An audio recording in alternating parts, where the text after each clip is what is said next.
तो यार हमारी एपिसोड की शुरुआत वहीं से होती है जहाँ पे ऊटो इस साकू के सर पे किस करता है कि पीछे से वहीं पे मीक्यो आ टपकता है। मीक्यो आते सारी कहने लगता है, अरे वाह भाई जरा देखो तो सही यहाँ पे चल क्या रहा है। मैं फोन ही लेने को आया कि मैंने क्या से क्या देख लिया। मीक्यो यहाँ पे इस साकू से पूछता भी है, क्या तुम दोनों एक साथ सोते भी हो। इस साकू को इस वक्त मीक्यो की बातें थोड़ी बहुत चुभ रही होती है कि ये क्या मेरे पीछे पड़ा हुआ है। यही चीज देख के ऊटो मीक्यो का फोन उसके हाथ में पकड़ाते हुए कहता है, ये रहा तुम्हारा फोन। ऊटो उसकी ओर एक स्माइल से घूर आता है। इस स्माइल के पीछे एक किलिंग की अटेंशन होती है। ऊटो फिर काफी नरम तरीके से इस साकू को यहाँ से अपने साथ ले जाने लगता है। कहानी अगले दिन पे जाती है जहाँ पे इस साकू के फ्रेंड्स उसे परफॉर्मेंस के लिए उसके कपड़े वगैरह दिखाने लगते हैं। इस साकू को तो अपनी डिजाइनिंग काफी ज्यादा पसंद आती है, जबकि मीको कहता है कि जो भी होगा मैं पहन लूंगा। रोमियो और जूलियट की परफॉर्मेंस के लिए पूरी की पूरी क्लास इस वक्त कड़ी मेहनत करी होती है। इसके बाद ये लोग ऊटो का भी नाप लेने लगते हैं ताकि उसके लिए भी एक अच्छे कपड़ों की डिजाइनिंग कर सके।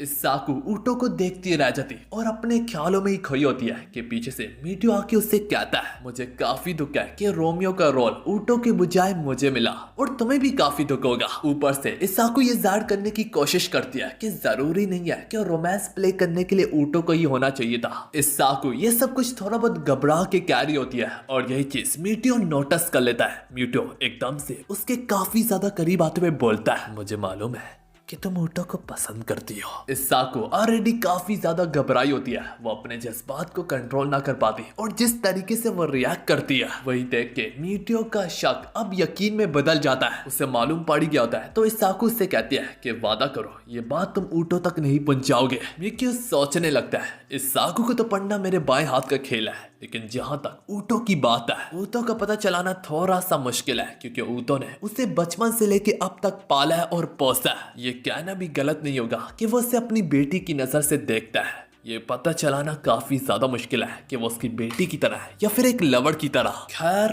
एक से ज्यादा तरीके होते हैं पता चलाने के और जब मुझे मेरा आंसर मिल जाएगा मैं तब इनको बताऊंगा। ऊटो मीक्यो को देख रहा होता है कि ये कब से मक्खी की तरह इस साकू के आसपास मंडला रहा है। अब जब ये दोनों घर जा रहे होते हैं तो ऊटो इस साकू को वार्न करते हुए कहता है, जब तुम मीक्यो के करीब होती हो थोड़ा सा चुकंदा रहा करो।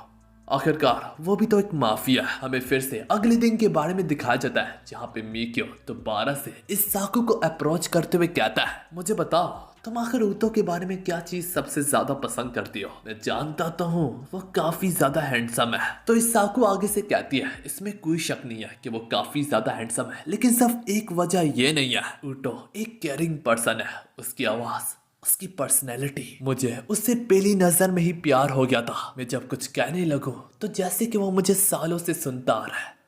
वो सुनता जाता है सुनता जाता है। ये कहते कहते इस साकू अपने मन में कहती है कि अगर मैं ऊटो को अपने अल्फाजों से शक्ल दूं तो अल्फाज काफी ज्यादा छोटे पड़ जाते हैं और मैं ऊटो से और भी प्यार कर बैठती हूँ। ये कहते कहते वो काफी ज्यादा ब्लश कर रही होती है। उतने में ही ऊटो की नजर जूजू दोनों पे पड़ती है। अचानक से ऊटो से अब ये और मजीद बर्दाश्त ना होता। ऊटो के हाथ में इस वक्त प्लास्टिक की सोड होती है। ऊटो मीक्यो की ओर बढ़ते हुए उससे उसी सोड से हमला करता है। मीक्यो का बैलेंस बिगड़ता है और वो चेयरों पे जा गिरता है। सभी लोगों को फिक्र होने लगती है कि ऊटो ने अगर ऐसा किया भी तो क्यों किया। सीन शिफ्ट होता है और दूसरे सीन में हम दोनों के दोनों को रूफ टॉप पे देखते हैं। इस साकू ऊटो को लेक्चर दे रही होती है, लेकिन इस साकू के दिमाग में आता है, आज तक मैंने ऊटो को जितनी भी चीजें प्यार से समझाई है वो फौरन से वही करता है जैसे कि मैं कहती हूँ। यही सोचते सोचते इस साकू ऊटो को यहाँ पे पेट करने लगती है। इसके तुरंत बाद ऊटो यहाँ पे इस साकू को गले लगाता है। हालांकि मीक्यो ये सब कुछ भी दूरी से देख रहा होता है और वो अपने मन में कहता है कि चीजों को बनाने से अच्छा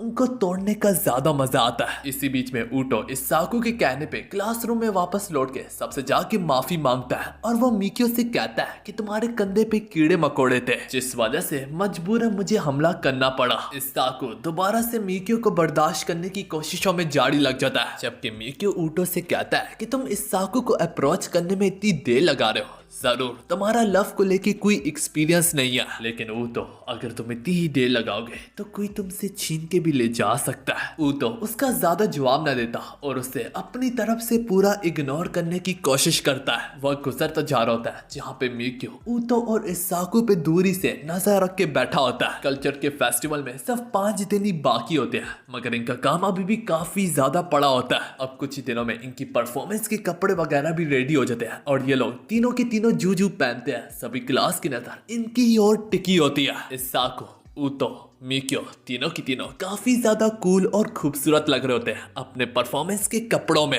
यहाँ तक पूरी की पूरी क्लास बस इनकी पिक्चर से क्लिक करती रह जाती है। जबकि परफॉर्मेंस के दौरान इसाकू और मिक्यो ने एक दूसरे के साथ रोमांस प्ले करना है, मगर इसके बावजूद भी यहाँ पे इसाकू का ध्यान सिर्फ और सिर्फ ऊतो पे ही होता है। बस यूं ही दोनों के दोनों एक दूसरे को घूरते रहते हैं और पूरी की पूरी क्लास उनकी पिक्चर्स क्लिक करती रहती। अब इसमें कोई शक नहीं कि इसाकू दिखने में पूरी की पूरी जूलियट जैसी ही दिखती होती है। उस पर नजरें ठहराने वाला ये कह बगैर रह ही नहीं पा रहा होता। So beautiful, so elegant, just looking like a wow. तो हाँ यार, जहां तक इसाकू की लुक्स और पर्सनैलिटी की बात होती है वो तो एकदम मस्त होती है, लेकिन बात तो यहाँ पे इसाकू की एक्टिंग की आती है। इसी बात को लेके इसाकू काफी ज्यादा परेशान होती है कि दिन गुजरते जा रहे हैं और फेस्टिवल आने लगा है, मगर उसकी एक्टिंग में इम्प्रूवमेंट नहीं आई। जबकि दूसरी और मिक्यो तो अपनी एक्टिंग को लेके टॉप नॉच पे होता है। उसकी एक्टिंग वाकई में काफी ज्यादा गजब की होती है, ऊपर से वो दिखने में भी अच्छा होता है। मिक्यो इसाकू को ऑफर करता है कि मैं तुम्हें सिखा सकता हूँ अगर तुम चाहो तो, और तुम जितना मेरे साथ प्रैक्टिस करोगी उतना ही तुम परफॉर्मेंस के दौरान मेरे साथ सिंग कर पाओगी। जो सुनते सारी ऊतो एक तरफ जो इनकार ही करता है, दूसरी और इसाकू इस पे हाँ बढ़ती है।